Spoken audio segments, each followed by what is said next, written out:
Escape from Tarkov versus Arena Breakout Infinite. Which is the better game? Which is the better product? Who deserves to win the war for your wallet on a moral level? In a nutshell, I think Tarkov is currently the GOAT for extraction shooters, but I'm still playing ABI and haven't touched Tarkov since about August. And I want to talk about why that is, and why I think Tarkov is set to be surpassed by ABI both in terms of player base and revenue by, I'm going to say, about August 2026.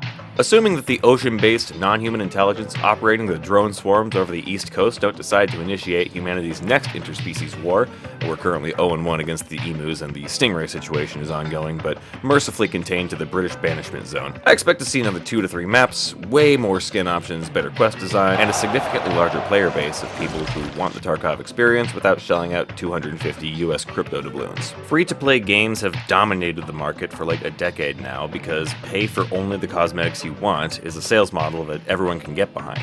That's not to say that ABI's monetization model is preferable to Tarkov's though. It's extremely easy to criticize ABI's monetization for many reasons.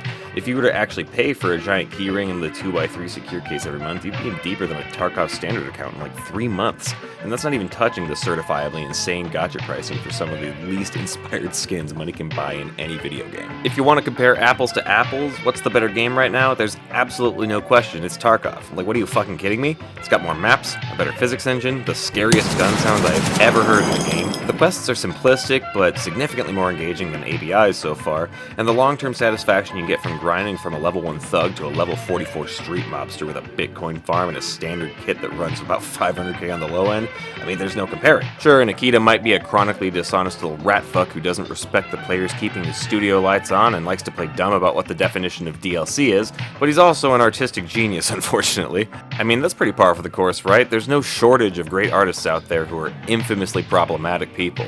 This faceless, schizophrenic Nazi ghoul wrote Graduation. And I already know you only wanted to grow up in the UK because of a children's book series written by a billionaire TERF. Like it or not, Tarkov is an incredible game, and Nikita is the reason why. The music is incredibly unique and captures a somber but badass energy that makes you feel like you are about to go fuck up some bears, but at the same time you remember that your homie didn't make it and that kills you inside. The level design and map artists are perhaps the best in the entire biz, and there's just an added level of passion and grit here that imitators have yet to even approach in the genre.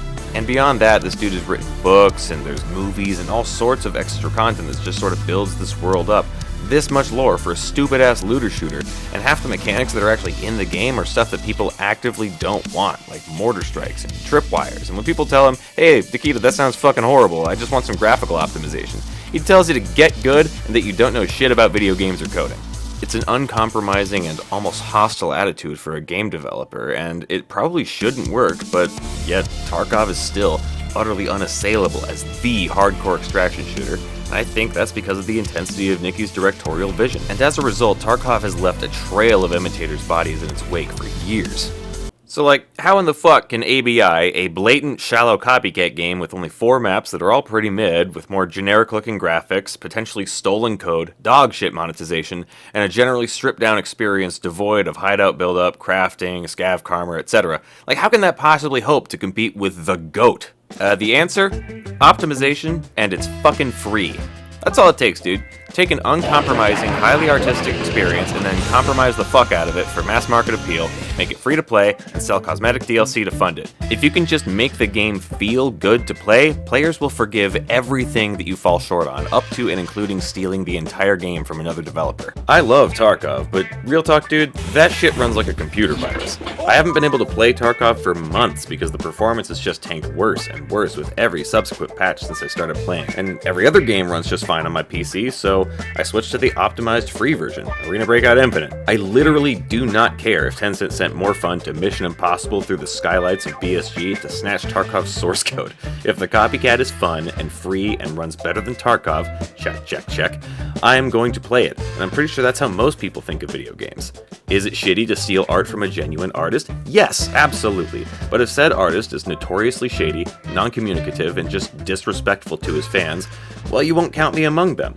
It's hard to defend someone's artistic integrity when you feel like they just kind of suck. So anyway, fuck this dipshit morality argument over which soulless money machine financially tied to a problematic authoritarian military-industrial complex is the good one. ABI's got this in the bag because as shitty as Tencent's reputation is abroad, they're good at funding and enabling their studios to do their thing. You just don't become the largest multimedia conglomerate in China without knowing how to tap into your target audience's wallet. Tencent's the primary investor behind League of Legends, Fortnite, PUBG, Path of Exile, just to name a few of the big ones. I mean, this company is made of fucking money. Meanwhile, someone has to make a new video every other month on the obviously dubious financial standing of BSG.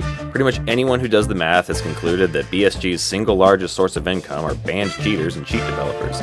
Literally, who the fuck is buying multiple copies of the game at once? What are you, high? Nobody normal buys multiple copies of any video game to hand out to their friends. That is not a reliable business model. Those packages are for dudes who will be banned twice this month or will use cheats to power level and resell the account, and everyone knows it. And on top of that, the number of game sales happening for Tarkov is trending down over time. The game is losing its hype, and it's not even out yet. That's the main reason why I'm pretty sure BSG is cooked long term. Their reputation in the community is catching up with them, and they have no reasonable way of regularly getting money from players who bought their edition years ago.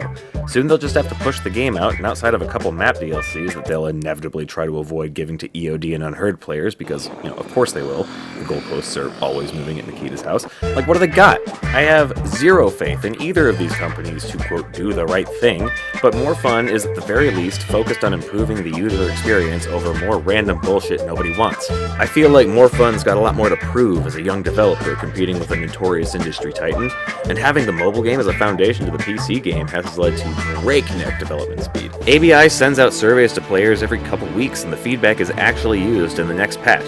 People said, give us small containers for free and free gear so I can play with my casual friends, and a couple weeks later they just did it. No antagonistic get good retard from the developer, not even a base cost to buy those features, which they absolutely could have twisted the knife for. They could have gotten $5 out of every single one of us, no problem. More Fun has a lot to learn about the PC market in general, but to their credit, they are learning, and my dude, I think these kids can cook. The upcoming Northridge map looks fucking awesome. The mobile game has all sorts of shit Tarkov's never even attempted already, and Secure Ops, if properly marketed to the console shooter market, will act as an amazing bridge for the slip and slide movement shooter amphetamine gamers to the tactical try-hard world of post-teenage reflexes we call hardcore extraction shooters.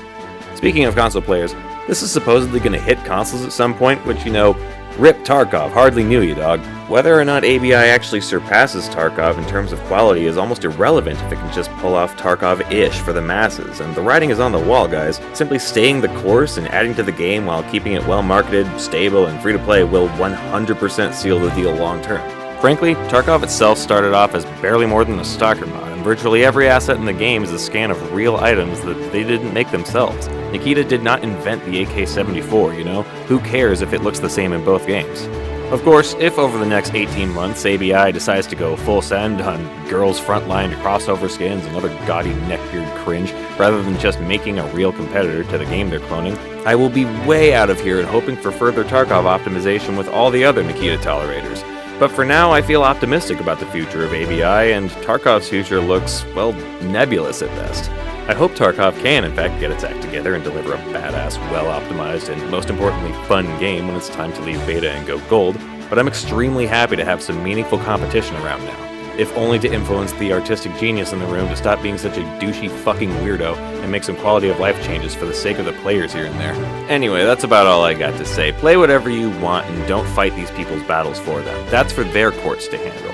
I don't usually make videos like this, so if you liked it, please let me know in the comments. The dreaded algorithmic Hydra just behind the screen hungers for that engagement, and if not sated, it will absolutely drag me down to the depths of the search results, so, like, subscribe, and let me know what you think both games need to hit long-term profitability and success. Do you care who's right or wrong, or are you just trying to play a game? Do you think the United States government should publicly apologize for the mistreatment of J-Rod the alien, held at S4, level 4-5 near Area 51 since the 1960s until his untimely death? #flowers for J-Rod. Anyway, I gotta go. There's Men in Black inside my house suddenly.